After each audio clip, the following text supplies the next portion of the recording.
Guys, good afternoon. 4 p.m. I'm visiting the site. Right now, we're doing the columns and the beam. Yung mga iba nandun sa kabila, nagawa rin ng mga columns and beams.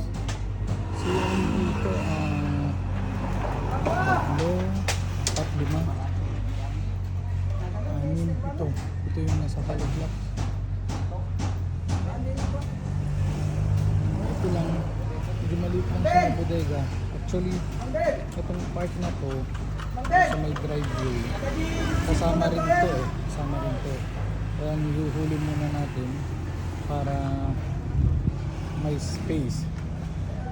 Bro, ito yung existing na bodega.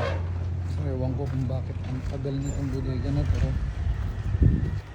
Yung ginagawa natin ngayon ang tagal, while itong ginagawa namin ngayon, tignan mo,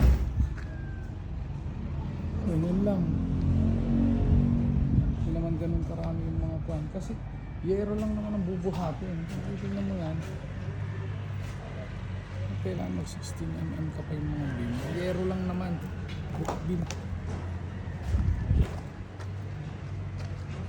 Ito, I'm going backhoe.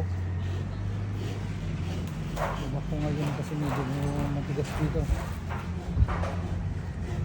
Ganito talaga pag construction site, ang daming malinis nito to. Next na papagawa ko yung lumang ganito, mga hinamay na kahoy. Ayun, tapos tatlo dito, 6. Tatlo dun, 9.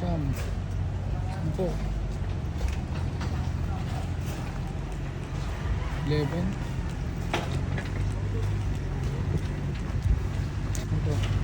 Ito yung medyo expensive backhoe kasi 2,000 per hour yata to.